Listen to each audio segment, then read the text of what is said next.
restaurativas junto al programa radial que se emitirá el día de mañana en la emisora de la Gobernación de Norte de Santander, Norte Estéreo 91.2 FM, y la nota de prensa que se encuentra en proceso de divulgación. Este acto es un espacio fundamental en el proceso de reconocimiento de verdad y reconciliación que hemos construido conjuntamente. Por eso hoy nos reunimos en este lugar, en la Biblioteca Julio Pérez Ferrero en Cúcuta, el cual se transforma en un escenario de memoria, dignificación y verdad. Agradecemos profundamente la presencia y saludamos a las organizaciones defensoras de derechos humanos, Movimiento por la Constituyente Popular y Asociación Campesina del Catatumbo ASCAMCAT, y a todas las organizaciones presentes, al señor Luis Fernando Rondón y todos los familiares de víctimas directas que nos acompañan en este proceso restaurativo, a los comparecientes que participaron de este proceso, a las autoridades locales y nacionales y a toda la comunidad que se ha sumado a este acto de memoria acá en la biblioteca y a través de nuestras redes sociales de la ARN y la JEP. Agradecimientos también a la emisora de la Gobernación de Norte de Santander, Norte Estéreo 91.2 FM, y a la Biblioteca Pública Julio Pérez Ferrero. Saludamos a la mesa principal, a la directora general de la Agencia para la Reincorporación y la Normalización, ARN, Alejandra Miller, al presidente de la Sala de Definición de Situaciones Jurídicas y magistrado titular de la Subsala Especial de Conocimiento y Decisión de Catatumbo de la Jurisdicción Especial para la Paz, Pedro Elías Díaz Romero, a la Procuradora Judicial Segunda Delegada con funciones mixtas 11 y con funciones de coordinación de intervención para la Jurisdicción Especial para la Paz de la Procuraduría General de la Nación, Laura Virginia Benedetti, quien nos estará acompañando a través de la conexión virtual, y al Alto Comisionado de Paz de la Gobernación de Norte de Santander, Luis Fernando Niño.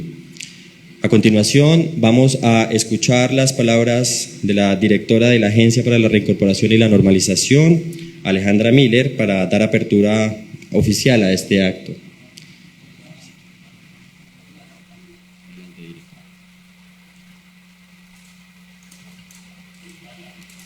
Muy buenos días para todos, para todas las personas que nos acompañan. Un saludo también muy especial, lo quisiera repetir, a las organizaciones sociales que nos han acompañado en este proceso, ASCAMCAP, MSP, por supuesto a los 10 comparecientes de Fuerza Pública que también hicieron parte de este proceso, al magistrado Pedro que también nos acompaña hoy aquí, y también en esta articulación con la JEP que hemos venido trabajando en estos procesos de reconocimiento de responsabilidades, a la delegada procuradora Laura Benedetti, al señor delegado de la Gobernación, comisionado de Paz Luis Fernando Niño, a la Biblioteca Pública Julio Pérez, que nos ha prestado este espacio no solamente para lo que vamos a trabajar hoy, sino para las diversas actividades que tuvimos en el marco de este proceso restaurativo, y por supuesto a las víctimas, que son la razón también principal de todos estos procesos.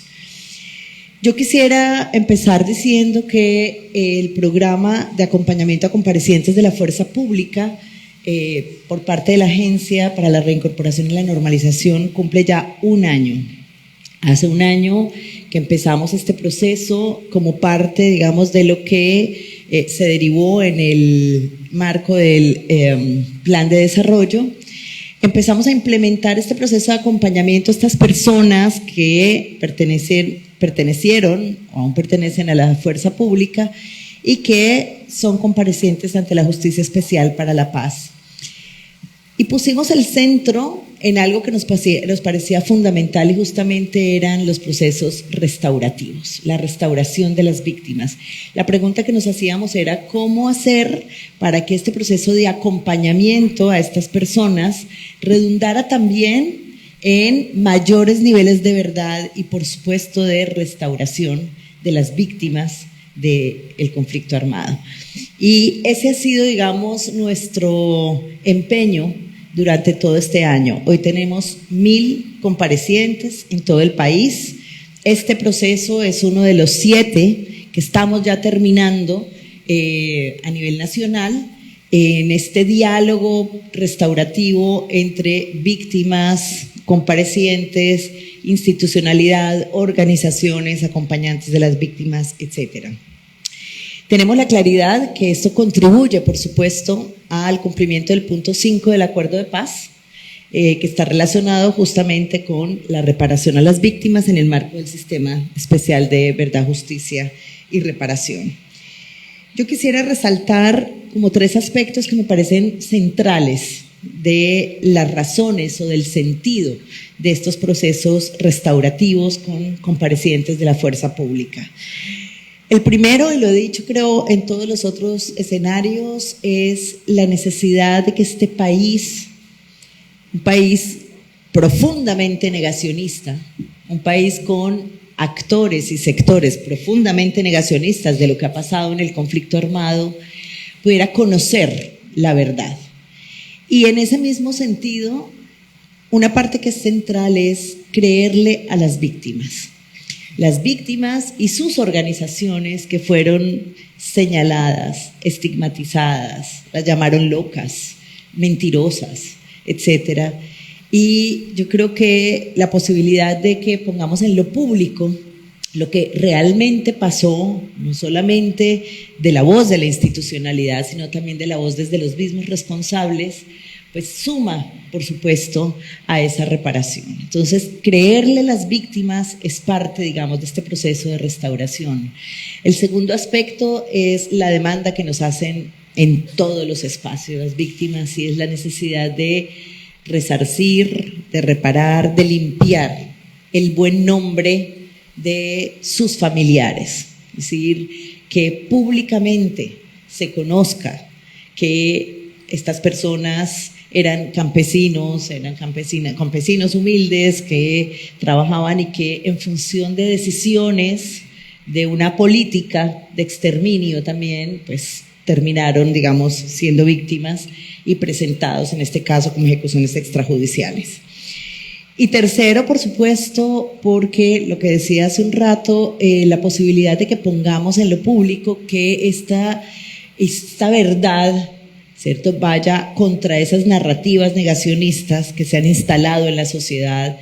Es necesario que lo pongamos en las escuelas, en los colegios, en los medios de comunicación, en los distintos escenarios que le muestren al país qué fue lo que realmente pasó y sobre todo cómo hacemos un pacto de país para que esto no se repita.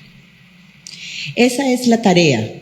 La tarea central de la Agencia para la Reincorporación no es solamente trabajar sobre beneficios para personas que han dejado las armas o que incurrieron en este tipo de crímenes, sino que es fundamentalmente una tarea para que no se repita la guerra, para que no se repita lo que se hizo. Entonces, creo que ahí tenemos ese reto, y yo solo quisiera cerrar con algo que me parece central, sobre todo porque estamos aquí en Norte de Santander y ha sido único este escenario, a diferencia de lo que hemos trabajado en el resto del país, y es la participación de los procesos colectivos de las víctimas. Este diálogo con las víctimas, aquí hay una víctima directa que participó en el proceso, pero también sobre todo este diálogo de las organizaciones con los comparecientes. Y es muy importante porque sabemos también que así como a las víctimas de manera individual y a sus familias se les señaló, se les estigmatizó, etcétera, también sucedió lo mismo con las organizaciones sociales. Y en este territorio particularmente este diálogo ha sido también en clave de lo colectivo y ha sido en clave de los daños que se han causado a las familiares, por supuesto, a las víctimas directas, pero también a sus procesos colectivos organizativos, al territorios que también fueron señalados y estigmatizados y lamentablemente siguen siéndolo, como el Catatumbo, por ejemplo, hoy. Así que pues esperamos que estos procesos restaurativos sumen a esa tarea que tiene no la ARN, no solamente la JEP. Yo creo que es una tarea que tenemos como Estado y por eso esta articulación que hoy tenemos entre la JEP y la ARN es fundamental, pero en la que esperamos cada vez más se articulen muchas más entidades del Estado que tenemos el deber y la responsabilidad de lo restaurativo. Esto no es una tarea de una entidad, es una tarea del Estado y ahí tenemos que confluir quienes más podamos para que este tipo de acciones en un país que tiene 10 millones de víctimas realmente pueda avanzar. Y ahora sí cierro diciendo la importancia que tiene esto no solamente para la restauración de las familias, sino para la restauración de la democracia. Que hoy tengamos organizaciones que participaron en este diálogo restaura también a la sociedad y restaura una democracia frágil, una democracia que convivió al lado de 10 millones de víctimas. Uno se pregunta cómo fue posible eso, ¿cierto? Así que poder tener este tipo de diálogos y de conversaciones sobre esos daños que se generaron en lo colectivo, pues es también tener una reparación, una restauración a la sociedad y a la democracia en particular y en este territorio específicamente. Así que de nuevo les agradecemos mucho por acompañarnos, les agradecemos mucho a las víctimas por la valentía siempre de estar en estos espacios, sobre todo también por la grandeza de acoger estos espacios a pesar del dolor y de las dificultades, a las organizaciones por la misma razón y por supuesto a los comparecientes, porque también hay que tener coraje para reconocer, digamos, lo que hicieron y las responsabilidades que asumen. Así que gracias a todas las personas que hoy nos acompañan aquí por acompañarnos en este proceso en el norte de Santander. Muchas gracias, directora general de la Agencia para la Reincorporación y la Normalización, Alejandra Miller. Vamos a invitar al presidente de la Sala de Definición de Situaciones Jurídicas y magistrado titular de la Subsala Especial de Conocimiento y Decisión de Catatumbo de la JEP para que nos comparta su intervención. ¿Sí se lo puede hacer desde ahí? Gracias, muy buenos días a todas y todos. Especial reconocimiento a la doctora Miller, directora de la Agencia de Reincorporación, al señor el alto comisionado para la paz del departamento, el doctor Fernando Niño,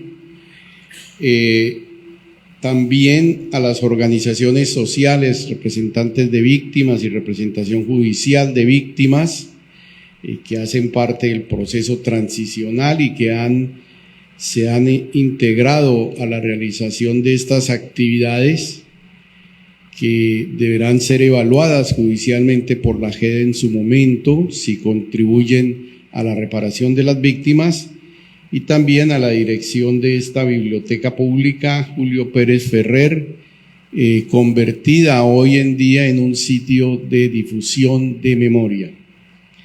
Quisiera hacer un antecedente de lo que significa la región del Catatumbo dentro de estos procesos de justicia transicional y recordar cómo en el mes de mayo del año 1999 se inició una fuerte presencia de uno de los actores armados irregulares en el departamento a partir de las masacres que se dieron en Tibú el final de ese mayo de 1999, los días 10 y 11 de julio siguientes y luego en el mes de agosto del año 99. Y en esa ocasión algunas organizaciones representantes de derechos humanos de la región advertían de la presencia de los grupos paramilitares.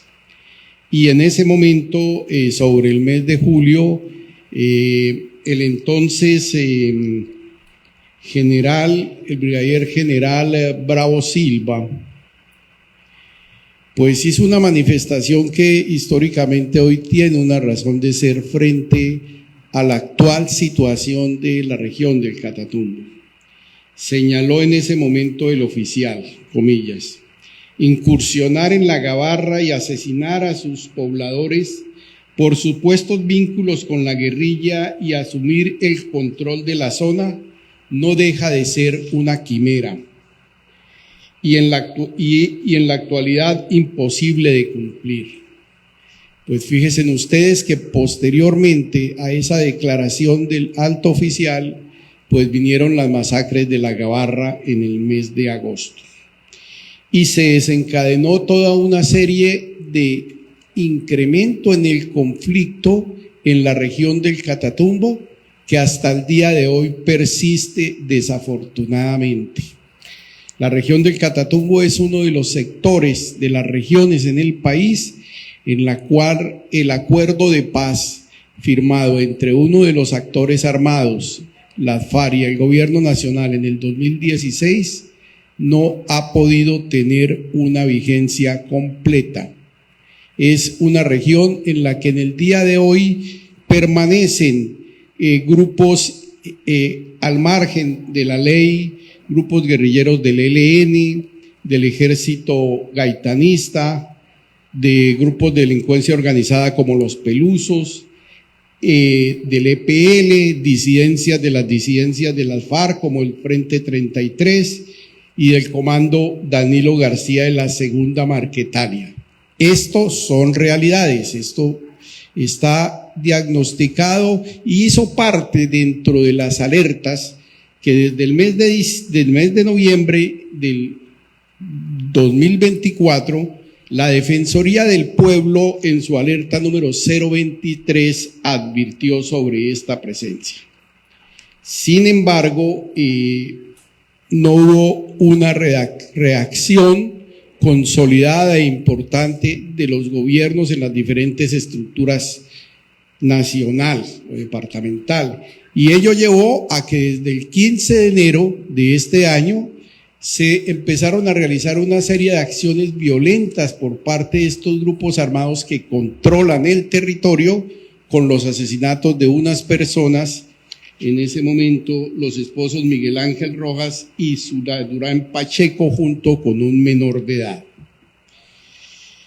El grupo interregional sobre flujos migratorios mixtos, citado en el auto 717 de seguimiento a la T25, a la sentencia T25, este auto de mayo 25 señala que para mayo 85.127 personas de la región se habían visto afectadas por la ola de violencia, entre ellos 57.259 por desplazamientos, 17.827 por confinamiento y con restricciones a la movilidad más de 10.000 personas. Sobre esto, el gobierno nacional, mediante decreto 62 del 24 de enero del 2025, declaró la conmoción interior para el territorio de Catatumbo y 2 municipios más circundantes del departamento del Cesar, Río de Oro y González. Ya dentro de los presupuestos fácticos había precisamente señalado cómo el ARN había determinado en ese momento que 102 firmantes habían sido desplazados, 5 asesinados y 11 desaparecidos. Las medidas y los decretos adoptados por el gobierno nacional llevaron al control de la Corte Constitucional, quien en sentencia 148 de abril del 2025 respaldó en términos generales algunas de estas medidas excepcionales que tuvo que tomar el gobierno nacional, pero de otra y en una parte importante señaló que no procedía una medida de esta naturaleza precisamente por la presencia histórica de estos actores armados que he mencionado, la concentración de cultivos ilícitos, la eficiencia y el cumplimiento en la implementación del acuerdo de paz.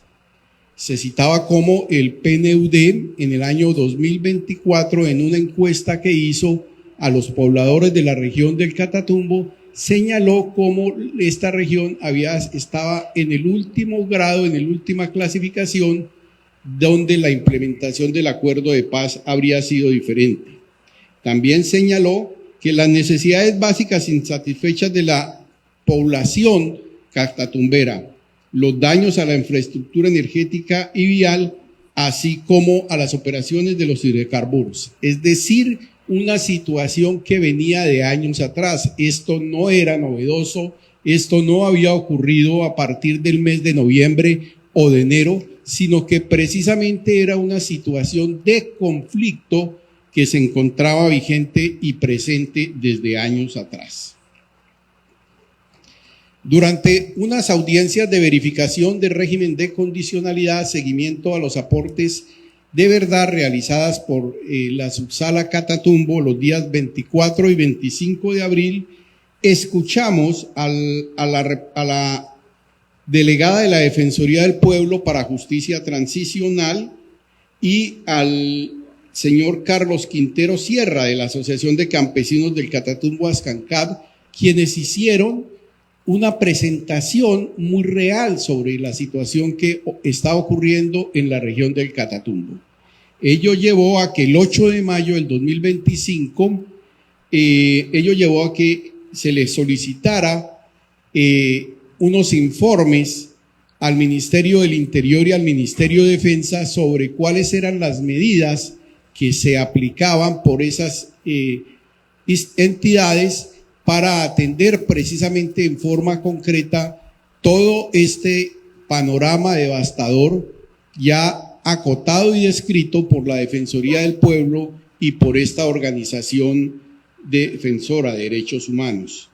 Y se obtuvo respuesta el 5 de mayo del 2025 con una serie de medidas que dieron cuenta esas dos instituciones.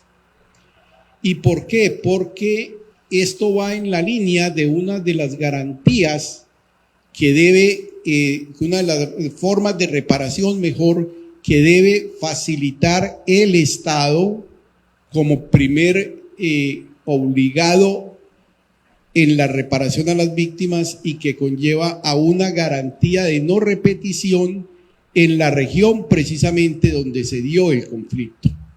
Y esto tiene que ser así porque el Estado es a nivel constitucional y a nivel de los compromisos internacionales el primero en garantizar esos derechos.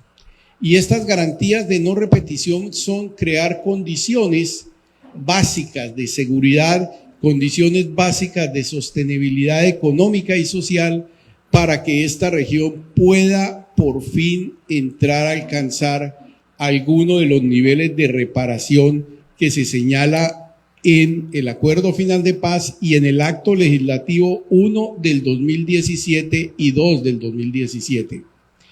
En este segundo acto legislativo, la Corte Constitucional señaló cómo los 3 gobiernos que siguieran a la firma del acuerdo de paz tenían la obligación de implementar en forma estricta el acuerdo que lleva varios componentes, entre ellos unos de naturaleza de seguridad pública, naturaleza económica y de justicia. El elemento de justicia, el Sistema Integral de Verdad, Justicia y Reparación, y específicamente la JEP, estamos cumpliendo con ellos. Estas actividades son parte de aquellas medidas de contribución a la reparación que se ponen en marcha a partir de decisiones de la Corte Constitucional y de la sección de apelación de la JEP. En ello quisiera llamar la atención que es la tarea de la JEP cerrar el conflicto en la medida de los procesos y de las actividades judiciales frente a los comparecientes, pero bajo un robusto cumplimiento de un régimen de condicionalidades que tiene como primer valor o soporte un aporte a la verdad pleno, abierto, total, más allá de lo establecido en las investigaciones penales, disciplinarias, administrativas o en los procesos contenciosos administrativos o fiscales que se hayan adelantado por los hechos del conflicto y a los cuales estén vinculados los comparecientes. Y cumplir esas otras medidas que lleven a la satisfacción de los derechos de las víctimas. Y de allí es la labor, y por eso es esta actividad que estamos en el día de hoy con la Agencia de Reincorporación Nacional, con las organizaciones de las víctimas centradas en eso. Entonces, para la Sala de Definición de Situaciones Jurídicas, para la subsala Catatumbo y los procesos que allí se adelantan contra comparecientes que en su momento hicieron parte de las unidades militares acantonadas en esta región y que participaron y cometieron estos graves delitos, porque son graves delitos que han sido identificados como graves crímenes internacionales, que hoy en día se hayan incorporado al proceso transicional y empiecen a cumplir con esas condicionalidades. Gracias.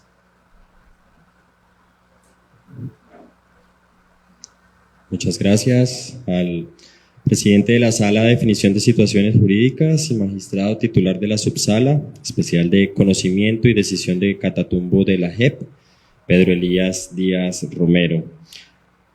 Ahora vamos a invitar a la Procuradora Judicial Segunda Delegada de la Procuraduría General de la Nación, Laura Virginia Benedetti, quien está conectada por conexión virtual. Muchas gracias. Muchas gracias. Quisiera en primer lugar extender un respetuoso, caluroso saludo tanto a la magistratura, a la Agencia de Reincorporación y Normalización, al Alto Comisionado para la Paz del Departamento de Norte de Santander, a las víctimas y sus representantes, a los comparecientes y sus apoderados, así como a toda la ciudadanía que acompaña este importante espacio. El Ministerio Público agradece profundamente la invitación que nos ha llegado la Agencia de Reincorporación Nacional para participar en este diálogo de reconocimiento de responsabilidades y daños derivados de las ejecuciones extrajudiciales cometidas en el Catatumbo, en el marco del proceso restaurativo que viene liderando esta entidad. Desde la Procuraduría reiteramos nuestro compromiso con la centralidad de las víctimas en todos los espacios de justicia transicional y en particular con la garantía de que estos espacios se desarrollen conforme a los estándares justamente del régimen de condicionalidad a los que se han sometido los comparecientes y también a lo establecido en la CENIT 8 producida también por la jurisdicción.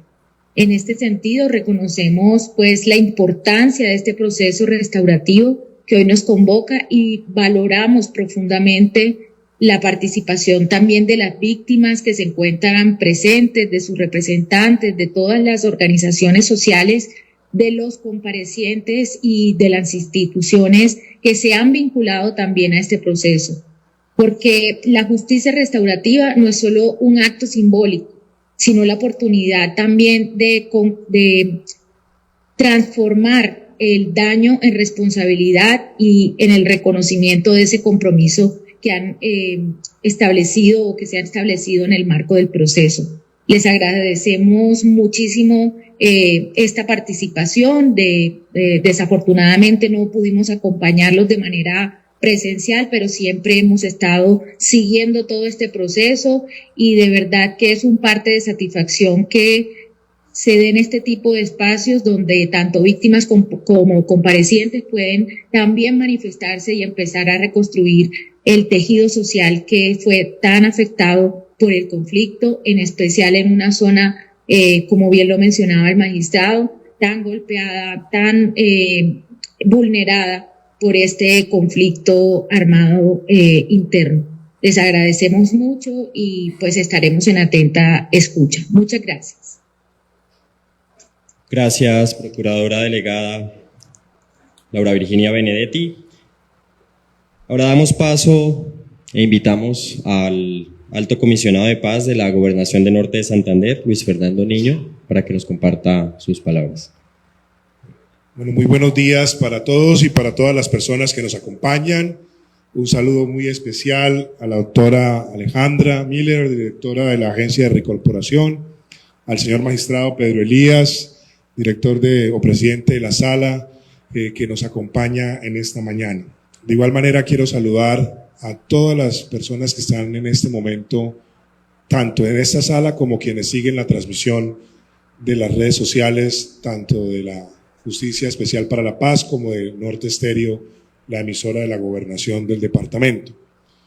Saludo a las organizaciones sociales, a las víctimas que están presentes, a los señores comparecientes, miembros de la fuerza pública activos o ya no activos, a todas las organizaciones defensoras de derechos humanos y de protección, a las agencias del Estado, a la Agencia de Reincorporación y su equipo departamental, a la Agencia de Prosperidad Social y su director, al señor defensor del pueblo regional y sus equipos de justicia transicional, a la doctora Teresa de la Procuraduría General de la Nación Norte de Santander para la Paz y también, por supuesto, a la doctora Virginia Benedetti en Bogotá. De igual manera, a nuestros coequiperos de la Gobernación del departamento, en especial al señor secretario de Seguridad, doctor George Quintero, quien está al mando del puesto de mando unificado en los últimos 6 meses que llevamos acá en esta confrontación, en este nuevo capítulo de historia violenta del departamento norte de Santander. Y así específicamente también a las universidades del departamento que están presentes, a los centros de investigación y a todos en general. El señor gobernador William Villamizar Laguado ha implementado en este gobierno, señor magistrado, directora, un programa de gobierno que tiene por nombre Norte de Santander, Territorio de Paz. Y por supuesto, si lo comparábamos con la situación que está viviendo el departamento en los últimos años y en estos últimos meses, pues el gobernador planteó esta posibilidad para que todas las acciones económicas, políticas, sociales, apuntaran de manera directa a la reincorporación, a la paz, a la restitución, a volver a recuperar la memoria. Y esa es una apuesta política importante a nivel del país, porque acogimos un programa de gobierno nacional que fue, o lo han denominado, Paz Total, y que por supuesto al nivel regional le colocamos ese nombre tan ponente como el de Norte Territorio de Paz. Estamos afirmando que es posible. Y durante los últimos 25 años hemos venido acompañando diferentes procesos. En estas mismas gobernación, magistrado y directora, nosotros acogimos al proceso de justicia y paz del 2004.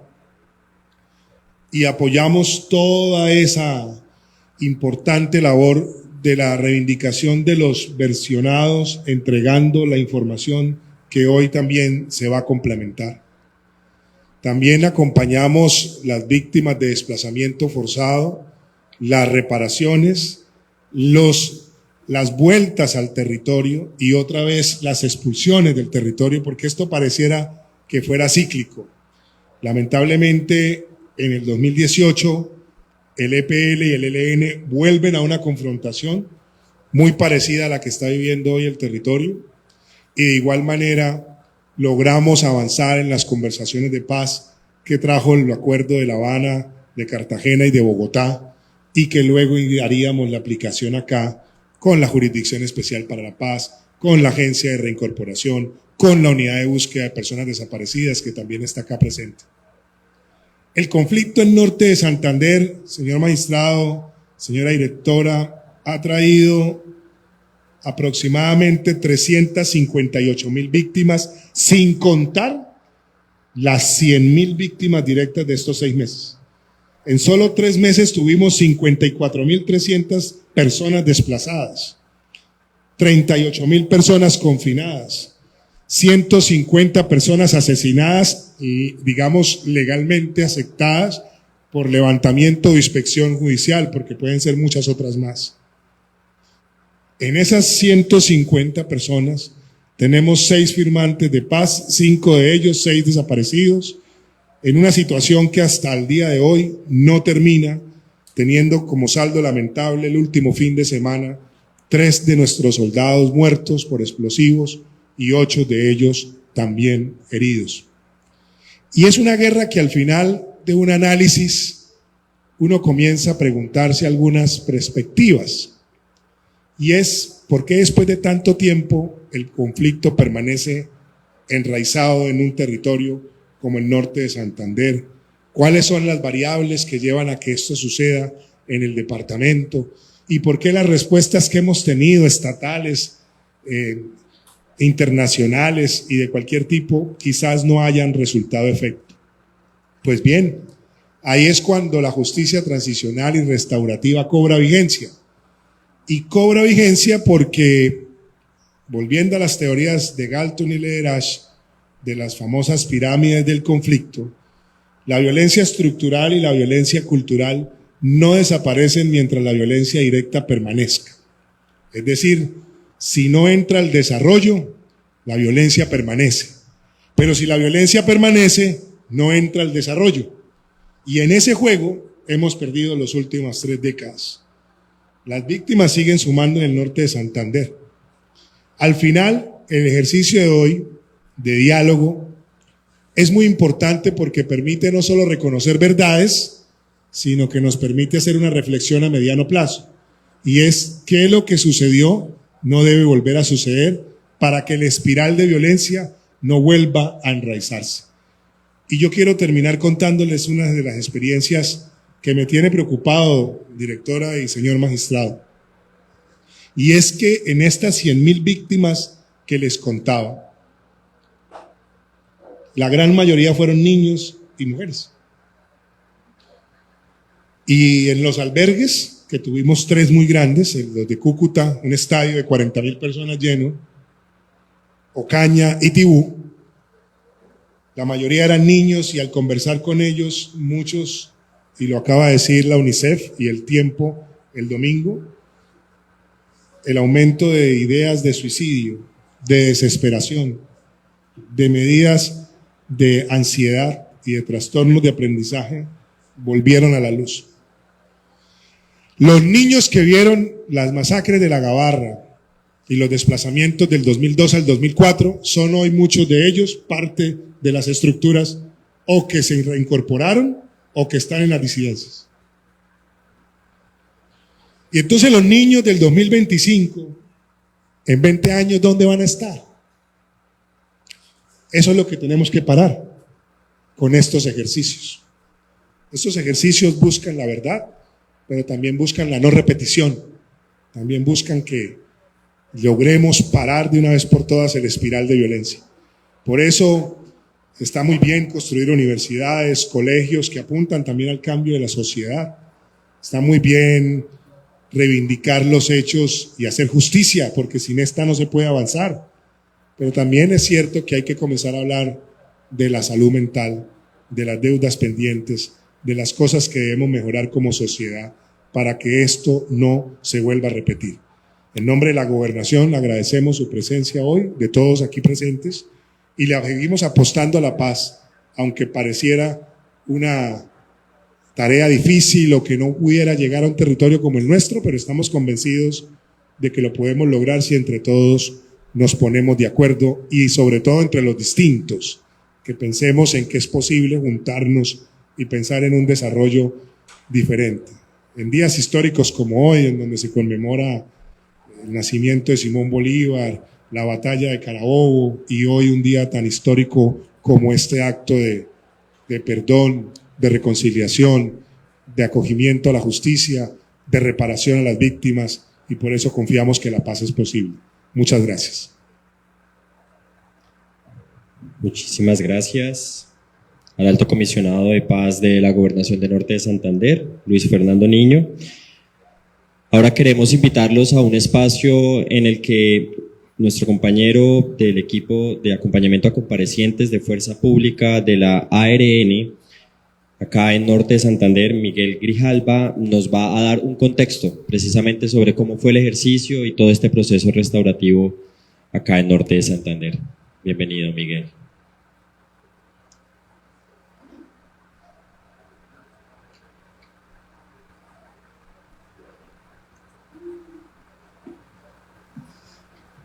Bueno, buenos días. Pues primero darles la bienvenida a este espacio. Quiero que no lo perdamos de vista, su nombre, ¿no? Estamos en un diálogo público que hemos llamado Catatumbo. Diálogo y la reconciliación son la ruta para la paz, ¿sí?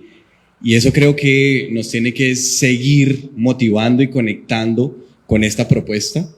Quiero agradecerles obviamente, a la mesa principal, por esas palabras iniciales que nos pusieran en un contexto no solo territorial, sino también de lo que ha sido los procesos de justicia transicional, incluso de todos los procesos de justicia que hemos tenido en el territorio, y eso nos ayuda a encauzarlo también en lo que nosotros queremos mostrar. Yo quisiera pues ya adentrarnos dentro de este proceso restaurativo, dentro de esta metodología que ha venido desarrollando la Agencia para la Reincorporación y la Normalización. Lo que ustedes están viendo hoy, este diálogo, es fruto de un proceso. No es un evento aislado, no es un evento que se organizó únicamente para generar un espacio público. No, lo que ustedes van a encontrar hoy en estas conversaciones hace parte de una metodología, y es una metodología propia que la ARN, a partir del mandato que se le ha dado de acompañar a los comparecientes de la fuerza pública, ha venido implementando. Entonces, esto que vamos a encontrar en el día de hoy, estos diálogos, este proceso, pues ha surtido unas etapas, ¿sí? Y es lo que nosotros queremos plantear. Pues primero quiero decirles que los procesos restaurativos para la ARN son ante todo unos procesos de tipo dialógico, es decir, que a nosotros nos interesan que las víctimas, ¿sí? Especialmente las víctimas, los familiares de las víctimas directas, junto con las organizaciones, con las comunidades, puedan tener una conversación y un diálogo digno con los comparecientes de la fuerza pública. Hoy vamos a celebrar eso, hoy vamos a hablar, hoy vamos a conversar este proceso restaurativo que tiene 10 comparecientes de la fuerza pública, que ha sido compuesto por 16 líderes y lideresas sociales de las organizaciones de ASCAMCAT y de MCP, pero también que tiene un familiar, y lo pongo acá porque creo que es importante resaltarlo, un familiar de una víctima directa de estos hechos, quien nos está acompañando y quien nos ha inspirado durante todo el proceso.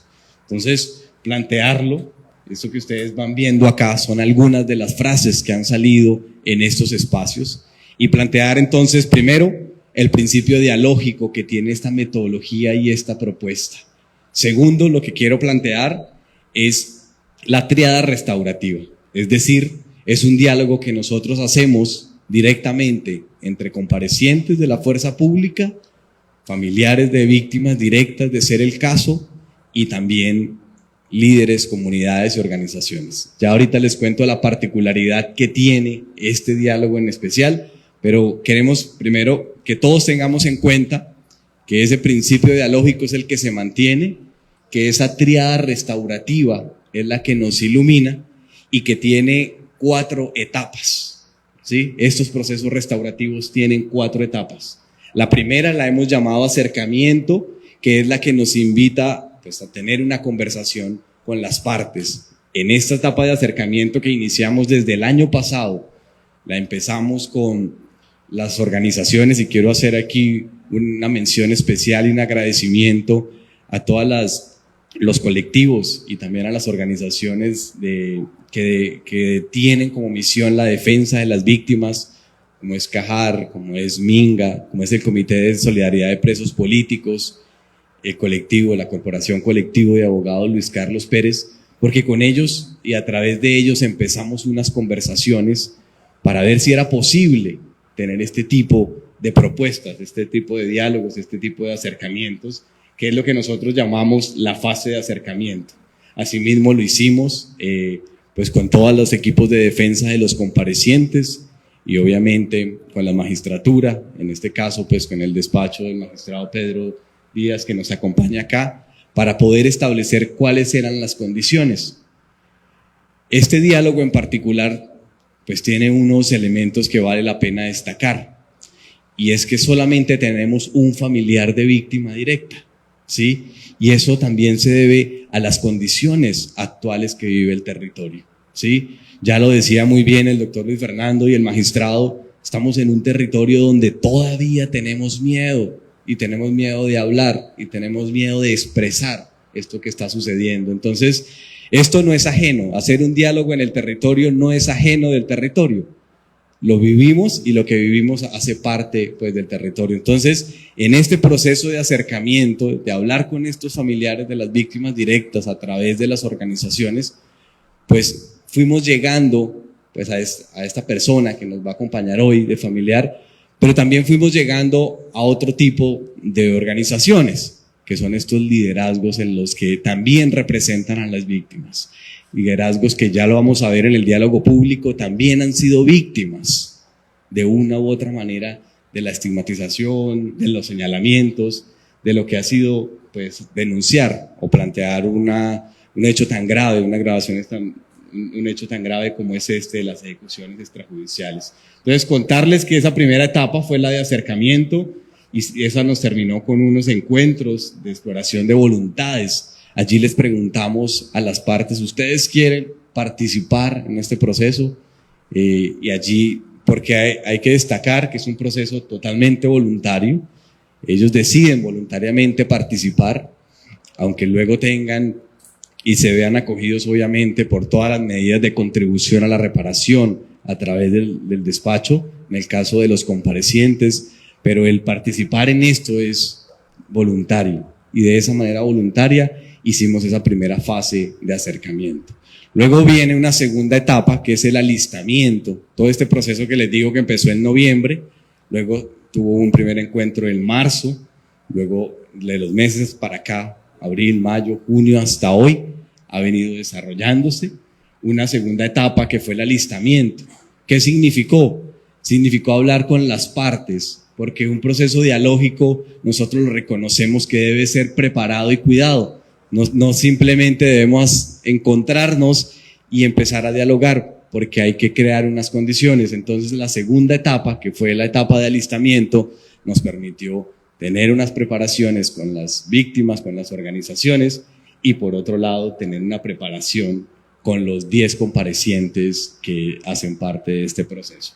Una vez que tuvimos esta etapa de alistamiento, donde se hizo la preparación al diálogo, pues pasamos al encuentro dialógico, un espacio dialógico interno que tuvimos y que nos permitió poner 3 elementos que ustedes van a ver hoy en el diálogo. Primero, unos aportes a la verdad.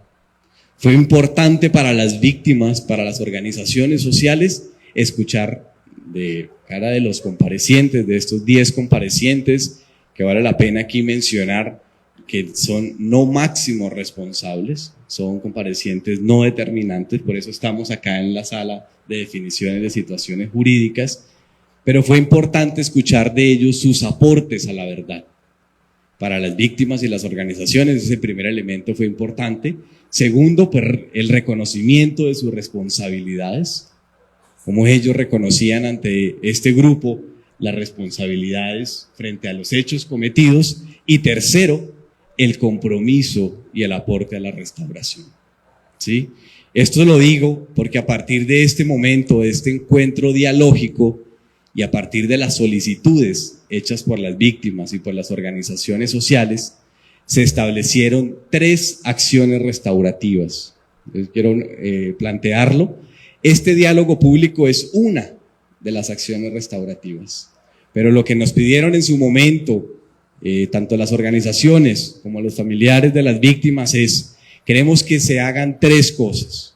La primera, que se haga una resignificación del buen nombre de nuestros familiares, ¿sí?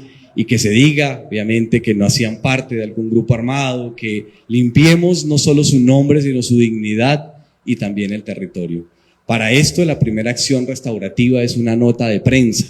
Esta nota de prensa saldrá por los diarios de La Opinión, que es el diario pues de nuestro departamento, pero también por el diario El Colombiano, porque varios de los familiares de estas víctimas pues viven en estos departamentos y para ellos también es importante que esto se conozca. Entonces, esa es una de las primeras acciones restaurativas que saldrá próximamente en estos dos diarios y que ustedes irán a conocer. Allí van a encontrar de la voz de los comparecientes ese reconocimiento, esa dignificación, también de la voz de las víctimas que participaron en este proceso.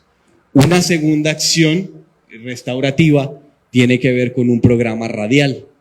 Este programa radial será grabado el día de mañana y tiene una intencionalidad y es crear pedagogía de la no repetición, ¿sí? No basta únicamente con hacer un evento o un diálogo, nos decían los familiares de las víctimas, necesitamos que esto se difunda, que esto se escuche.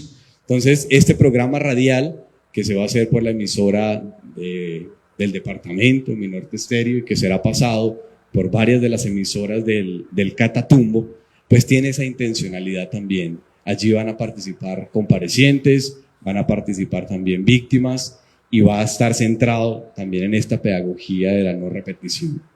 Y la tercera acción restaurativa es la que estamos desarrollando el día de hoy, que es este diálogo público, ¿sí? Este diálogo público en el que ya nos adentraremos a ver cada uno de sus bloques, ya nos lo explicarán más adelante, pero que tiene pues también la intención no solo de hablar de lo que han sido estos hechos directamente hacia los familiares o las comunidades, sino también lo que ha sido en el territorio, ¿sí? Por eso la importancia de poderlo establecer y poderlo presentar acá. Yo, digamos de manera así general, quisiera como plantearlo hasta allí, insistir que cada uno de los participantes, tanto comparecientes como víctimas, viene siendo acompañado durante este proceso. Cada uno de ellos pues ha tenido el acompañamiento psicosocial, pero también unas responsabilidades frente a las acciones restaurativas. Y todo esto pues se ha hecho en articulación con la Jurisdicción Especial para la Paz, para que de igual manera quede registrado dentro de sus medidas de contribución a la reparación. Entonces, con ese preámbulo, pues daría el espacio a que empezáramos la conversación. Muchas gracias.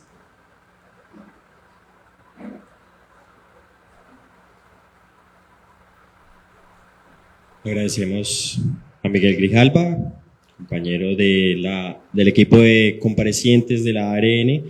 Ahora vamos a dar inicio precisamente a los conversatorios que nos estaba mencionando Miguel.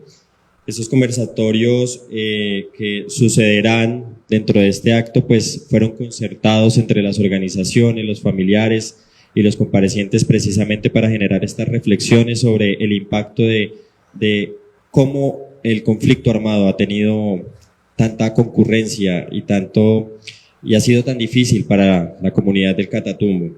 Invitamos a la coordinadora del grupo territorial de la Agencia para la Reincorporación y la Normalización acá en Norte de Santander, a Lorena Corbera, quien va a moderar precisamente este primer diálogo.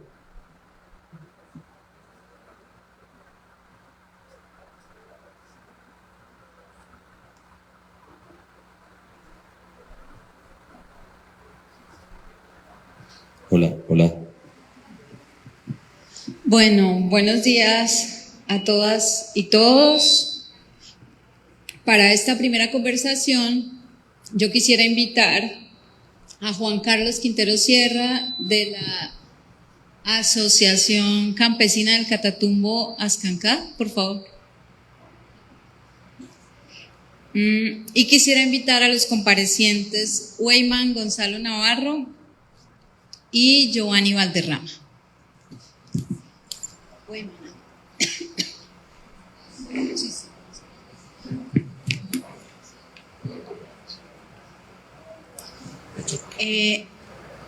Pues en primer lugar, Vamos a iniciar este primer panel que tiene un objetivo fundamental, que es abordar y hablar de la verdad de las ejecuciones extrajudiciales en el Catatumbo. Miguel nos estuvo ahorita hablando del proceso que llevamos y cómo es que terminamos en este lugar, cómo es que hoy estamos aquí teniendo esta conversación. ¿Y por qué quiero exaltar esta conversación que vamos a realizar? Y es que hace 15 o 20 años era impensable que los líderes de las asociaciones como ASCANCAT, el MCP u otras se sentaran al lado o tuvieran un diálogo con militares, ¿no? Entonces estos actores años atrás, con unas distancias y unas posturas pues muy distintas, pues esto era impensable para el territorio. Y además esto tiene mucho valor porque no vamos a hablar de un tema cualquiera, sino vamos a hablar de un aspecto que ha marcado la historia del Catatumbo, como son las ejecuciones extrajudiciales, que no es cualquier hecho, pero que además en un territorio como el nuestro, ¿no?, afectado por tantos años de guerra, ¿no?, afectado por tantos años de violencia y donde los actores armados y legales también han dejado una larga historia de dolor, pues esto que sucedió con las fuerzas militares marcó pues un hito para el territorio y además marcó la pérdida de la confianza entre las comunidades y pues los representantes en ese momento que eran, ¿no?, pues del Estado, que era la fuerza pública. Entonces, todo esto socavó y minó la confianza allí. Entonces, además de esto, este diálogo tiene un valor fundamental porque ustedes van a escuchar de viva voz de quienes de una u otra manera estuvieron implicados en este proceso. Escuchar de la voz de Juan Carlos cómo las comunidades y las organizaciones sociales afrontaron, vivieron y qué hicieron ante lo que se estaba presentando en el territorio, ¿no?, ante todo lo que decían que estaba pasando, ¿no?, esas denuncias, esos llamados que ellos hicieron. Entonces vamos a conocer desde su rol cómo fue todo esto. Pero además de esto vamos a escuchar de la voz de los comparecientes y cómo fue pues su participación y cuál es el reconocimiento que ellos hacen frente a estos crímenes en el territorio. Aquí también es fundamental destacar y otro aspecto que es relevante, y es que la construcción de paz ha dado enormes pasos. Como país, si bien la guerra persiste, el acuerdo de paz nos ha dado la posibilidad de dar pasos fundamentales para poder mirarnos a los ojos, para poder seguir, digamos, como país, pensando, ¿no?, y transformando. Y sobre todo desde la base de la verdad y la justicia, ¿no? Porque no podemos mirar hacia el futuro y mirar hacia adelante sin la verdad y sin que exista justicia. Entonces, el magistrado ponía aspectos fundamentales frente a lo que ha estado pasando en el territorio y la persistencia. Pero en el caso de las ejecuciones extrajudiciales, pues este crimen, ¿no?, que ha dejado y que ha logrado establecer la misma jurisdicción, 6.402 víctimas, y que en el territorio, en los mismos procesos que ha recogido la jurisdicción, se han documentado 420 casos, y que entre el 2002 y el 2008 se lograron documentar 298 casos de ejecuciones extrajudiciales. Y en este camino por la verdad, la comisión, quiero traer aquí también lo que dijo la Comisión de la Verdad, algunas, digamos, de sus hallazgos en lo que tiene que ver con las ejecuciones extrajudiciales. ¿Y por qué es importante? Porque pues estamos aquí y queremos que pues comprender, ¿no?, algunas formas de cómo se dio este crimen, pero además los modos de actuación y el patrón. Entonces, en primer lugar, yo quisiera resaltar que y como lo puso la Comisión de la Verdad, las ejecuciones extrajudiciales se vieron alentadas por la deshumanización, pero además de eso, por la impunidad y la estigmatización. Estos tres elementos de una u otra manera facilitaron y permitieron que las ejecuciones extrajudiciales se dieran. Pero además de esto, la impunidad permitió que aún frente a las denuncias de líderes sociales y de organizaciones, pues no pasara nada, sino que al contrario, existieron actores, tanto del gobierno y de la fuerza pública, que desestimaron las versiones que estas personas estaban presentando. Pero para no alargarme, y les iremos contando un poco más adelante algunos otros aspectos de las ejecuciones, pues yo quisiera darte la palabra, Juan Carlos, para que tú le cuentes a los asistentes, pero también a quienes nos ven y al país, cómo fue que ustedes como organización vivieron esta práctica, pues, de los mal llamados falsos positivos, cómo los procesos organizativos y los líderes lo afrontaron y lo vivieron en el territorio, en el Catatumbo. Hola. Sí, hola. Bueno, gracias, Lorena.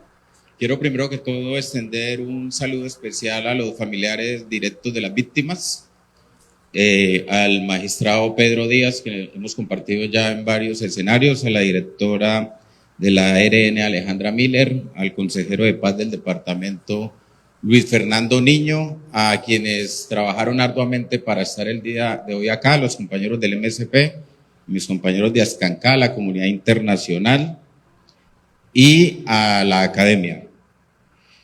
Bueno, yo creo que Lorena lo decía hace un momento, esto eran diálogos impensables hace 20 años atrás. Yo era muy joven y recuerdo como si fuera ayer, y cito las palabras que usted decía, que eran unos diálogos supremamente impensables.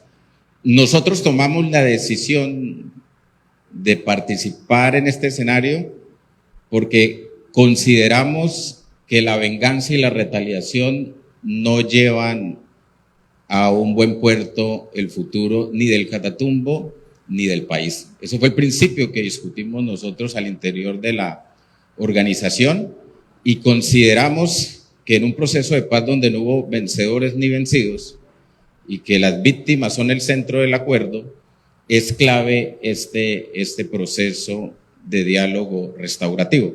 Por eso estamos acá el día de hoy. Pero en referencia a la pregunta de cómo lo vivimos, yo quiero iniciar con la citación que hizo el magistrado Pedro Díaz en relación a lo que citó sobre el alto oficial Alberto Bravo Silva, sobre cómo consideraba una quimera de que el campesinado del Catatumbo fuera afectado en algún momento. Fue una quimera que se le cumplió en su momento.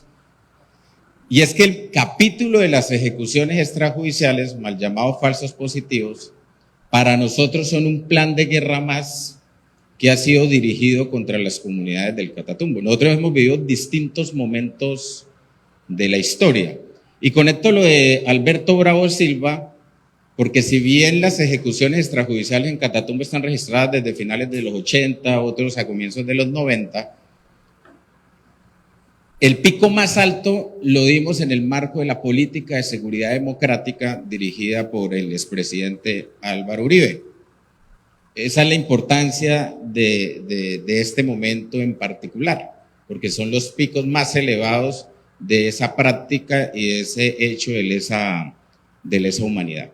Pero lo que también quiero decir es que en Uribe 1 salimos nosotros en el Catatumbo de las operaciones adelantadas entre el ejército y los paramilitares que dejaron más de 10.000 campesinos ejecutados, casi 300.000 personas desplazadas, y por acá había la unidad de búsqueda esta mañana, no sé si esa cifra se siga manejando, 600 personas desaparecidas en ese periodo, estoy hablando de ese periodo en específico. Entonces salimos de un plan de guerra contra el Catatumbo, también con complicidad del ejército, que culminó, se suponía, en 2005, aquí operaban dos bloques. El 10 de diciembre del 2004 se desmoviliza Mancuso en Campo 2 y en febrero del 2005 se desmoviliza Jorge 40 cerca Valledupar con las unidades de paramilitares que operaban en la provincia de Ocaña. Entonces, es importante decir solamente esos capítulos y esos planes de guerra en lo que nosotros, y se lo decía yo al magistrado a comienzo de año en la audiencia, nosotros consideramos que existe una política de enemigo interno. Y la política de enemigo interno, que fue, y los militares lo saben, direccionada por la Escuela de las Américas, pues es más y nada menos que pensar que los 300.000 habitantes que viven en el Catatumbo o somos guerrilleros, o somos narcotraficantes, o somos delincuentes. Esa política de enemigo interno ha afectado gravemente a los pobladores del Catatumbo, que se suma a la violencia estructural de abandono histórico del Estado. En ese sentido, nosotros, ¿cómo vivimos las ejecuciones? Yo recuerdo, y los militares lo saben, y los políticos lo saben, que el Catatumbo no tenía una unidad militar propia, todo dependía de la Quinta Brigada, hasta el 2005.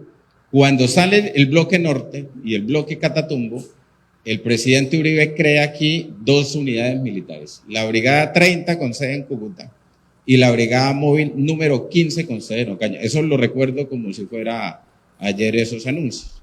La Brigada Móvil con más, su centro de operaciones la provincia de Ocaña y ese sector, y empezamos nosotros entonces a conocer una militarización sin precedentes hasta donde yo sé para la historia del Catatumbo. Había muchísimo ejército y habían zonas incluso en las que el ejército llevaba 20 años sin entrar o incluso no habían entrado. Honduras, por ejemplo, Mundo Nuevo, por ejemplo, La Pedregosa, por ejemplo. Era un hito y una hazaña militar prácticamente llegar a esos sitios. Pero cuando el Estado llega, que solo llega en ese momento con la fuerza pública, pues la fuerza pública llega con este tipo de acciones que gravemente estaban atropellando a la comunidad.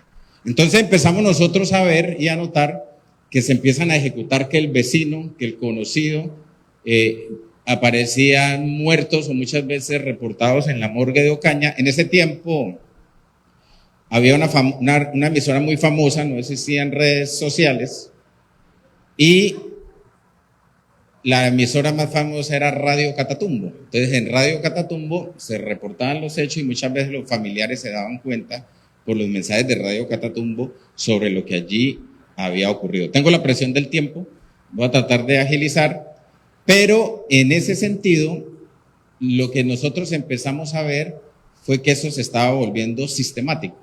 Y cuando se vuelve sistemático, las organizaciones sociales, lo que hicimos en ese momento fue activar lo que hoy llamamos mecanismos de protección comunitaria. Y lo que hicimos en esa época con el Luis Carlos Pérez, Ascancá, en algunas ocasiones con el Cisca, con Minga, entre otros, fue que nos inventamos los mecanismos que llamamos comisiones de verificación. Y las comisiones de verificación era que entrábamos en combo, las organizaciones de derechos humanos, entrábamos in situ a las veredas y logramos recopilar en aquella época lo que hoy se conoce. Eso es muy importante que se sepa, eso es un trabajo inmenso. De ahí salieron unos informes de ejecuciones extrajudiciales. Yo personalmente vine en 2007 a la gobernación. En ese tiempo funcionaba algo que se llamaba Comité Departamental de Derechos Humanos. Ahí personalmente yo hice la denuncia en nombre de Ascancat de las ejecuciones extrajudiciales en el Catatumbo.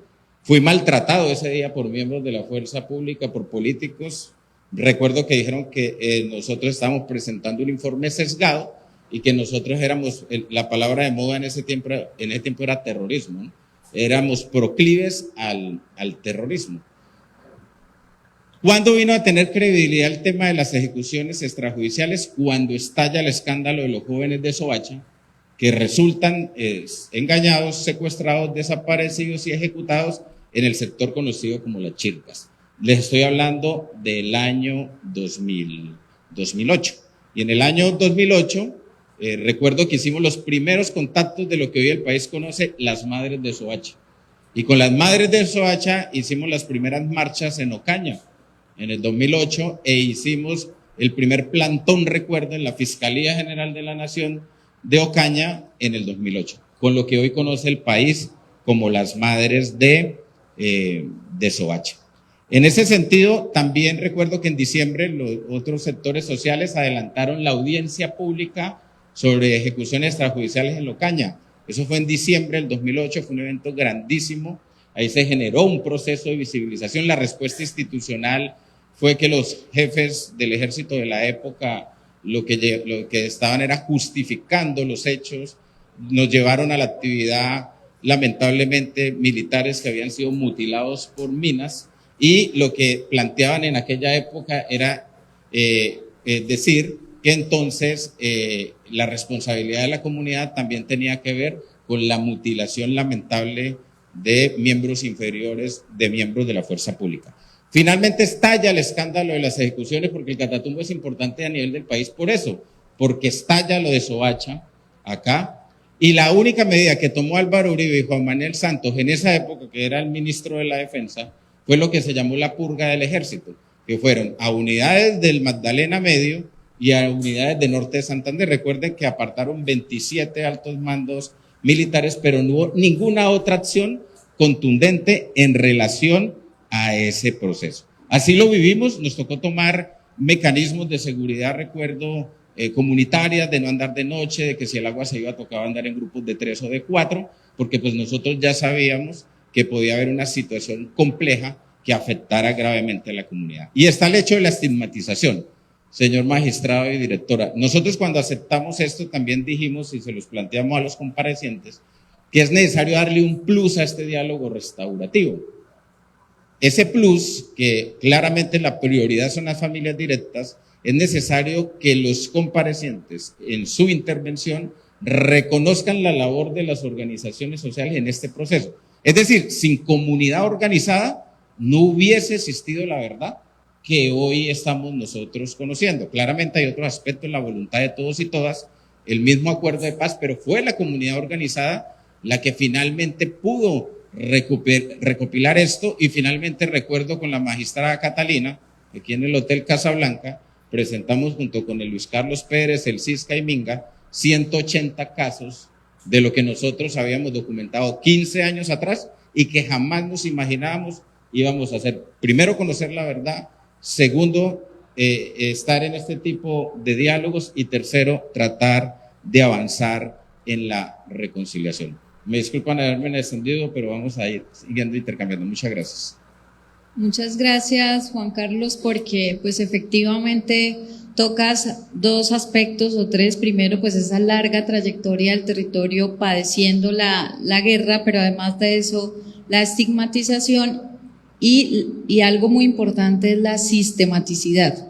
En las investigaciones adelantadas por la comisión se evidenció que de los 32 departamentos, las ejecuciones extrajudiciales se dieron en 31 de ellos. Y para hablar de la verdad, yo quisiera ahora pues darle la palabra en primer lugar a Giovanni, ¿no? Y que tú nos digas cuáles son los aportes de verdad y reconocimiento de responsabilidad que como compareciente de fuerza pública hacen hoy respecto a estos crímenes de lesa humanidad cometidos en el Catatumbo. Buenos días para todos, para todas.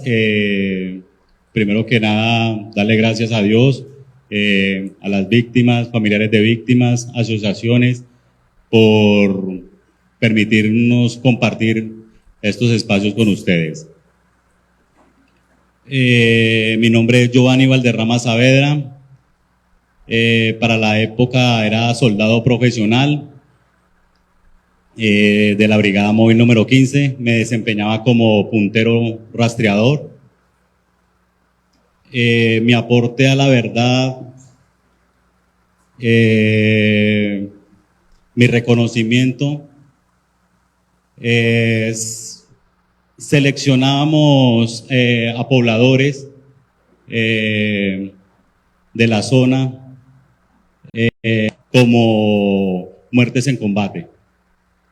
Ese es mi reconocimiento, mi aporte a la verdad. Gracias.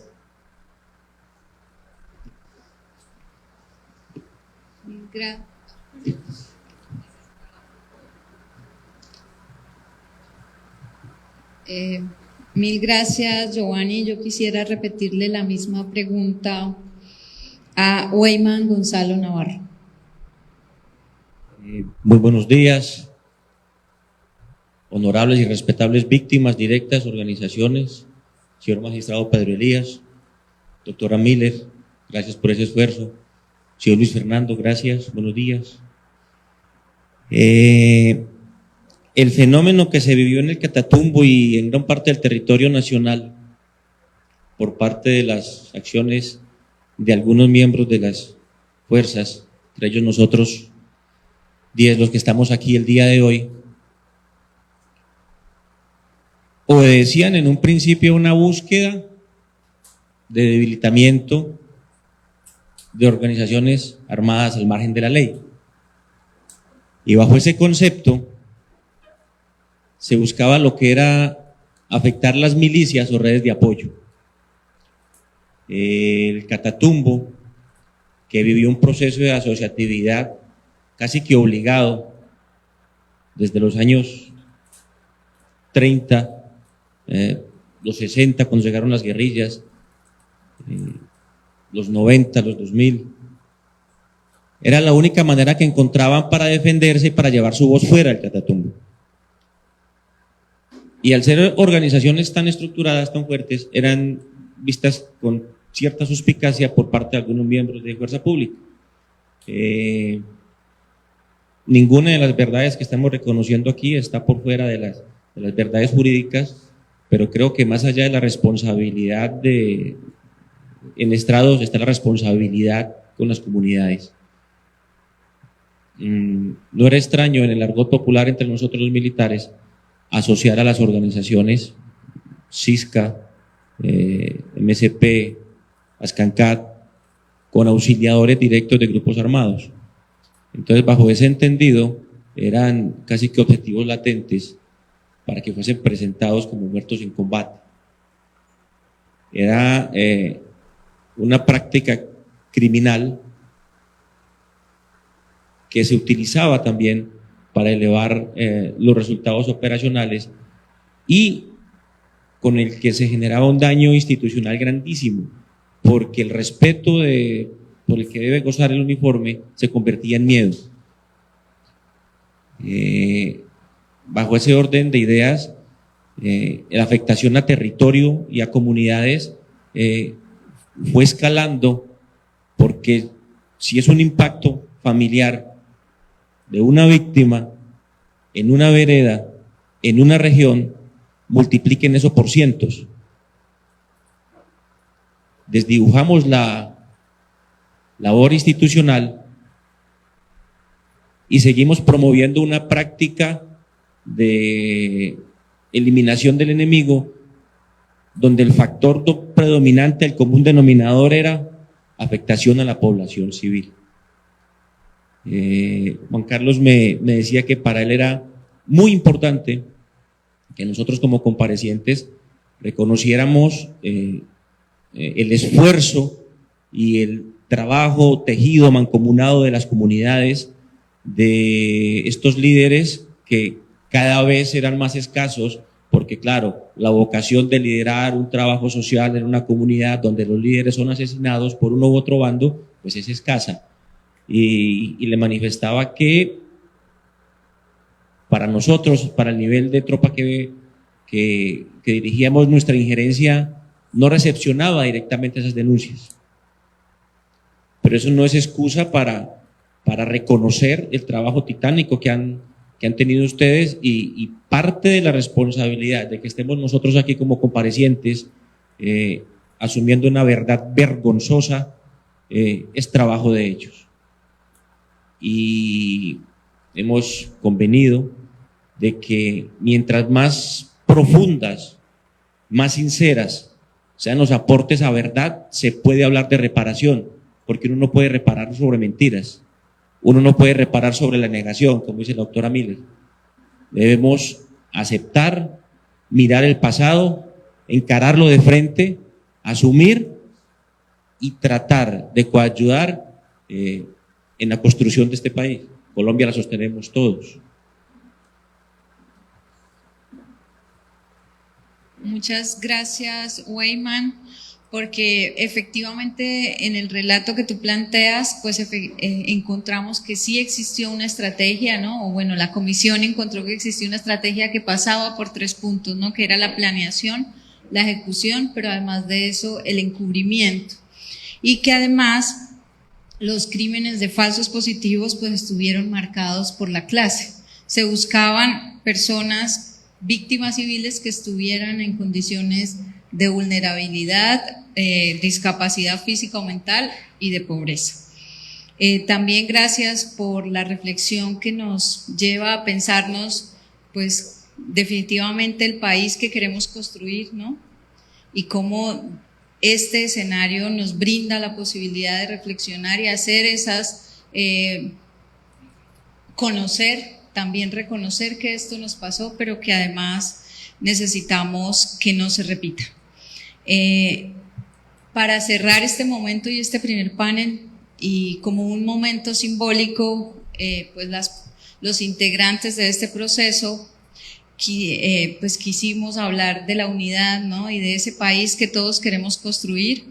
Entonces yo quisiera invitarte, Juan Carlos, a que pudieses entregar pues la bandera como símbolo de identidad nacional pues a Weyman.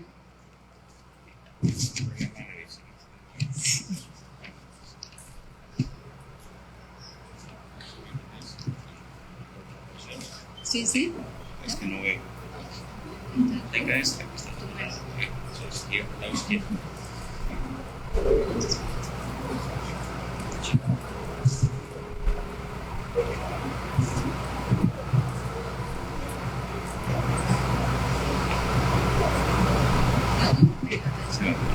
No, estás poniendo.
Agradecemos a los comparecientes, al representante de ASCAMCAT que estuvo participando en este conversatorio, a la coordinadora del Grupo Territorial en Norte de Santander de la Agencia para la Reincorporación y la Normalización, por compartirnos precisamente sus aportes sobre el impacto que tuvo las ejecuciones extrajudiciales en el Catatumbo.